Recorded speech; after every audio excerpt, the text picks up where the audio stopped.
Ladies and gents, the one, the only Tom Anderson. Welcome to Rocket Power Podcast, episode 17. How are you keeping? Very well, thank you, mate. And yourself? Yeah, very well, thank you. Good. We've been waiting a long time to have Tom on the podcast, and I feel this is going to be a very good listen. Tom is a semi-professional rugby ace, also been playing rugby for 20 plus years now, started from grassroots and is now in the big leagues playing for Ding Crusaders, is that correct? Yeah, it's not quite the big leagues yet. I'd like to think I could get to the big leagues, but I'm getting on now. I'm getting a bit older, so We're heading in the right direction. Yeah, we are at the moment. So ultimately, we wanted to get you onto the podcast to talk about your training for rugby. But before we do, let's talk about your love for a barbecue. I will just create the picture so everyone can visualize. At the start of lockdown, you just had a regular barbecue. Now, during lockdown, 4 months later, you've created a whole shed. We should call it a shack because you're the daddy barbecue shack. Yeah. And you've got everything in there. You've got your pizza, you've got your barbecue. Tell everyone a bit about what you've created. Yeah, so I've always been like quite into my barbecues. Before it used to be like your typical barbecue, burnt sausages, burgers, pork chops, and that kind of thing.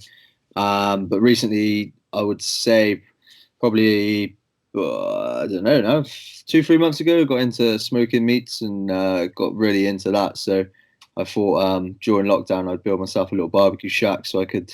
Now I've got no excuse not to barbecue all year round because it's under shelter, so it's game on all year round. Game on. Well, on this podcast, the Rocket Power podcast, we play a little game called Podium Picks just at the beginning of each podcast. What I'm going to have you do is, in CrossFit Games fashion, Podium Picks, you're going to pick a third, second, first, and a Spirit of the Games award to go to your favorite in that order of things that you make on the barbecue. Not only do I want the meat, I want what you do to it. So whether it's like a pork chop and then you baste it in barbecue and then you let it sizzle for 12 hours, whatever you want to do. You're the grandmaster chef. You tell me.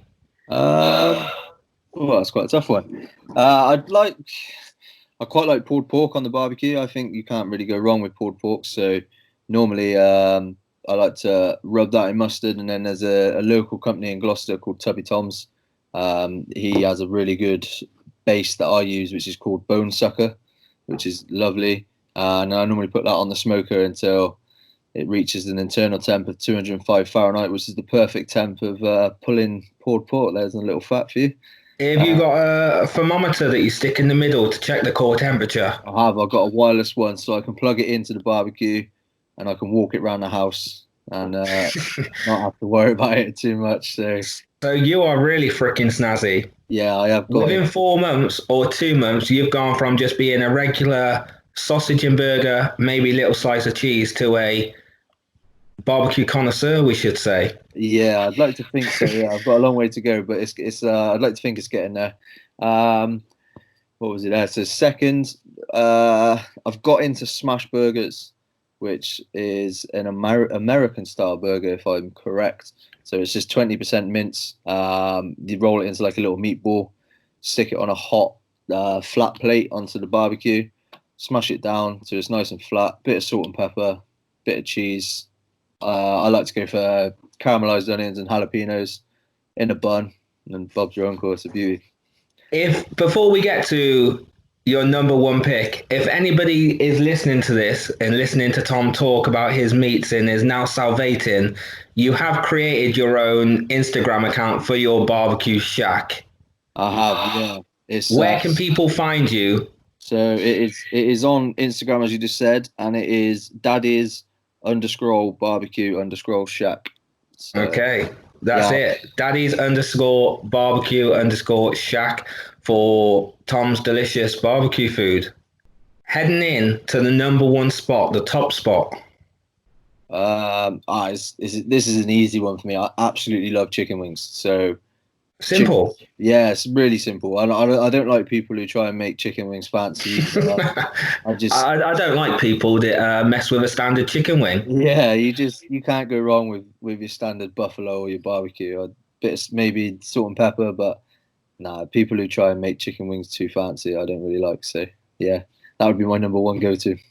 And going into Spirit of the Games, this can be something that I don't know how to explain it on a barbecue terms. So Spirit of the Game, something that not everyone may like, but you like it. It just deserves a shout out. Maybe more people need to know about what they're missing out On the barbecue.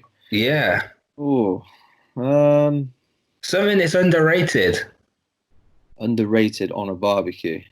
That is a good question, to be fair. Like maybe you do something magical with a corn on the cob. Is there anything special about corn on the cobs? No, I don't think there is, to be honest. So I'm not too sure what you can do with a corn on the cob. One thing I have started doing is just some like new potatoes or baby potatoes.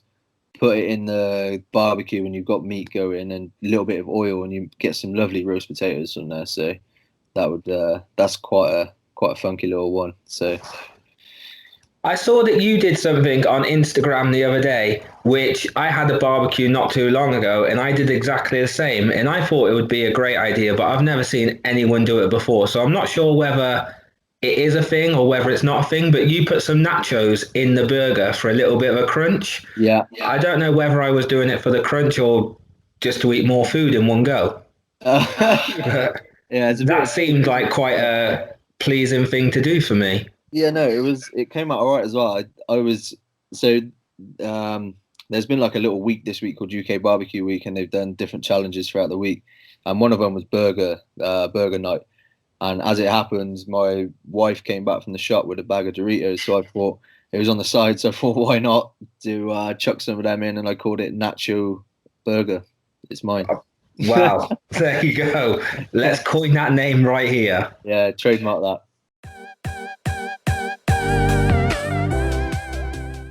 This week's episode of the Rocket Power podcast is sponsored by Glos Biltong. Their biltong currently comes in 4 flavours: traditional, garlic, naga chili and piri piri. All Gloucestershire biltong is naturally high in protein, made with 100% British Silverside beef steaks, handcrafted in Gloucester. All their biltong is thinly sliced into bite-sized pieces, making it perfect for on-the-go snacking. All the biltong is very low in sugar, and you can expect a steak-like meaty taste. This is also gluten and MSG free and a very high source of protein. Along with the biltong, they also offer sausage bites and drawers. Currently on Instagram, they're doing a giveaway of a 12-pack combo to celebrate the launch of their brand new website. So head over to Glos Biltong, that's at Glos Biltong, GLOS BILTONG.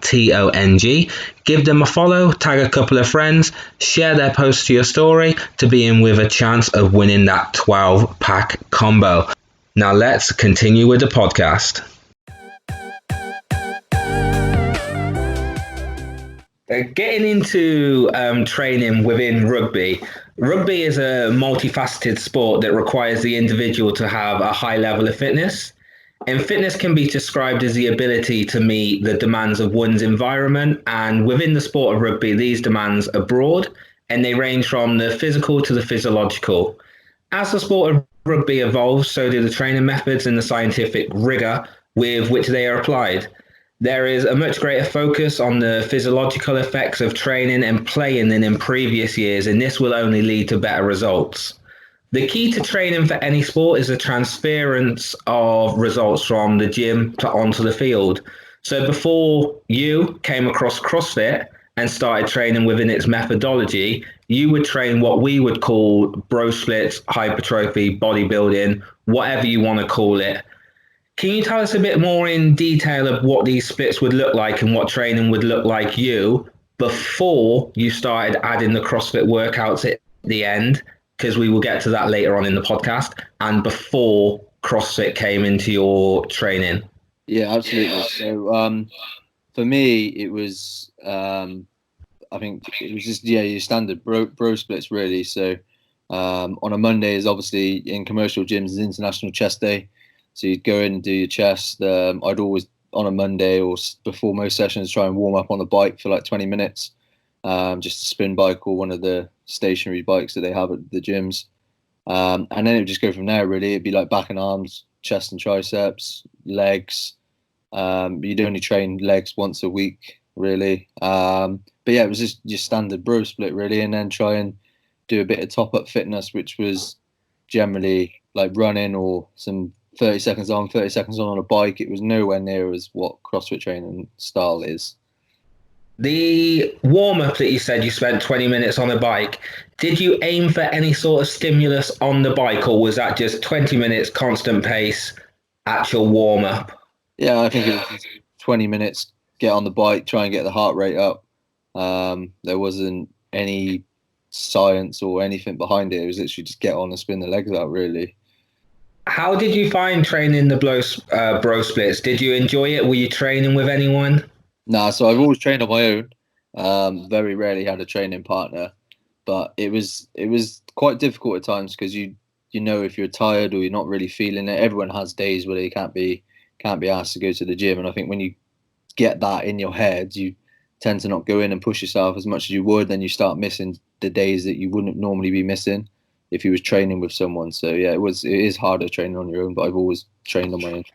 And when you went in on those days, do you feel that you were hitting a good stimulus to warrant you training that day, or was it just half-assed and you thought, I may as well not have actually done that training session because I didn't ultimately achieve anything?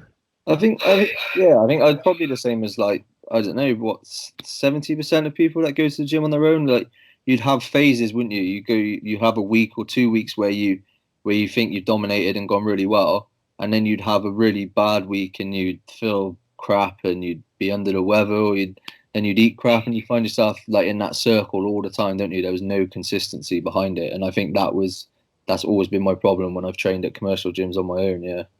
Whilst you were doing your bro splits, did you feel physically fit and game ready when you were training like that? Um, One no, sec. not really. It's not. I've definitely felt a lot fitter since I've started doing CrossFit style training and CrossFit than just going to the gym and plodding through life.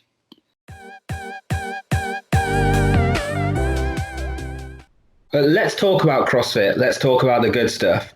You found CrossFit, which is ultimately a strength and conditioning program that describes training that is constantly varied functional fitness performed at high intensity.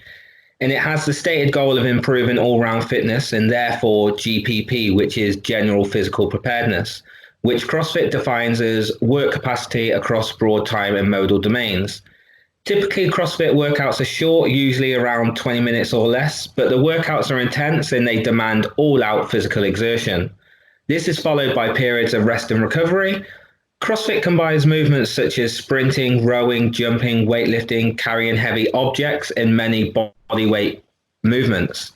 These elements are mixed in numerous combinations to form workouts. Now, we spoke prior the podcast, and you said that you were doing CrossFit style workouts at the end of your bro splits before you found CrossFit for about 4 to 6 months. What sort of exercises were you doing, and why did you think that was a good idea? And where did those ideas ultimately come from?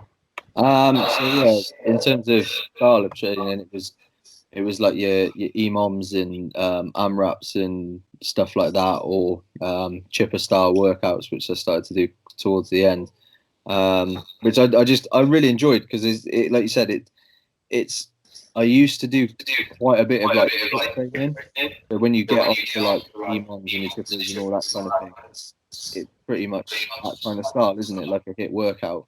But I find them a lot more fun. So that's what I started to do. In terms of where I got them from, it was, like you said, just browsing the internet, just trying to pick up ideas, following people on Instagram, because I'm not a coach and stuff like that. I haven't got the experience as someone like yourself's got to program workouts week in, week out. So it was just going on the internet and trying to find ones that I think I'd enjoy and go and do them.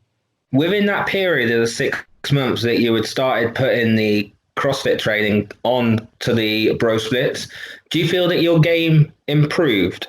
Yeah, fitness wise, definitely.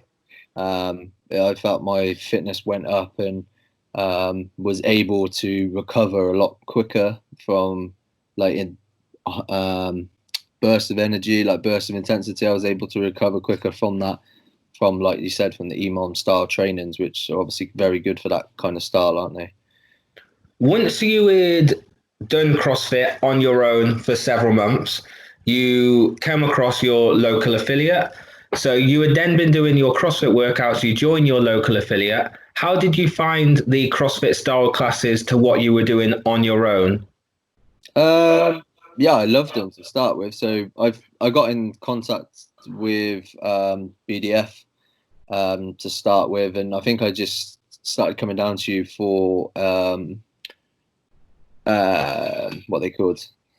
I think it was like the standard hit classic boot camp style classes. So it was like Yeah, 30 minutes, and we were doing EMOMs of like rowing, kettlebell swings, just simplistic CrossFit movement so everyone could get involved. yeah, that's it. Yeah. So that was what I started with. I think I was doing that once or twice a week, and then it was I just generally fell in love with the style of training and the atmosphere down at BDF, and I decided I was going to take up CrossFit a bit more. So got my membership, which was a 5-day-a-week membership, or a full-time membership, and never looked back since really. But I've really enjoyed it. So I'd never really done like Olympic lifting, like your clean snatches and all that kind of stuff. To be coached in a class, I know you don't get long in a class, but the coaching that you do get is very good, and I've found my lifting and Olympic lifting's come on a lot more, and you still get that fitness at the end that I would have been getting in the gym. So going from your bro splits to your own CrossFit workouts to being coached CrossFit, do you then feel that your game has then progressed even more so because you were moving mechanically well? All the movements that you were doing were transferring over to the field. So you had your explosive movements, deadlifts, cleans, snatches. Your mobility got a lot better. So you were way more dynamic on your feet as well as everything else. Do you feel that you progressed once you had started at a actual CrossFit affiliate? Yeah, 100%. Yeah. So to go back to the mobility point, when I first started, my mobility was terrible. It's still not the best, but it was pretty bad when I turned up. Never used to go in and warm up properly at the gym, so I'd literally just rock up and you put like a 20-kilo bar on your back, you do 2 sets of 10, and that would be most people's warm up, and that was what my warm up was. But the mobility side of things is massive, and it's really helped me, and it's something I've started doing on an evening as well, like the odd bit of stretching now and then, and it has helped a lot. But in terms of CrossFit helping me last season, so was it last August I come to the CrossFit BDF, I think it was. So that would have been this season just gone, and it was the fittest I felt at rugby. I probably didn't get the balance between training and recovery right. I had a few little niggly injuries towards the end of the season that I was like working through and playing through and training through. But I think that was just down to the enjoyment of loving CrossFit and how fit I was feeling myself getting. So I just didn't want to stop. Along with the hypertrophy you were doing for rugby training, were you doing much other like aerobic training to actually put into practice on the field? Um, so in terms of like running side of things and stuff like that, do you mean? Yeah, Yeah, absolutely. yeah. So I'd always like go over the field. There's a field not far from me, so I'd always go over there and do running sessions and stuff like that. But I wouldn't say I was doing anywhere near as much work as what I could have done and what I have been doing at CrossFit. You train twice a week at Ding's Crusaders. What sort of, how do they train? How does a rugby team train? What does that hour or 90 minutes look like for Ding's Crusaders? So at the moment we're in pre-season. If I start with what a pre-season session would look like, so for us this week we've had testing, which we had on Tuesday a Bronco test, which is 20 meters and back, 40 meters and back, 60 meters and back, 5 reps of that, no rest, and you get a score off that. We had speed testing and strength testing, and then we had hill runs on Thursday. So it's kind of that kind of fitness wise in pre-season. And then in season, because they haven't got a lot of time with you, it is down. You work on the areas that didn't quite go right on the weekend. You go over your lineouts. So in season, you probably don't get as much running in as what you should. So then it's down to you. So I've always tried to, on a Tuesday, try and get a bit of extra running in after training or do it in my own time. Because like I said, you don't get as much running in training as you would in pre-season. Do you feel that your rest and recovery since starting CrossFit is where it should be because you've got someone programming for you that knows what they're doing scientifically? Yeah, recovery. Like I said, I struggled a bit last year with niggly injuries, and I think that was nothing to do with the programming and stuff like that. I think it was just purely down to me overtraining a bit, and not recovering as such. But in terms of the programming is brilliant because you're not being tested to one rep max all the time. It's different rep ranges, and you're not doing loads of fitness all the time. You have like recovery days, and you have a bit of a deload week and stuff like that. So it's good the way it's programmed. Yeah, 100%. And a rugby player spends a large part of their playing career preparing for match situations. So there are times in a game where you're at your limit, both physically and mentally, but it's that ability to be able to dig in deep and continue to play that separates the good player from the average player.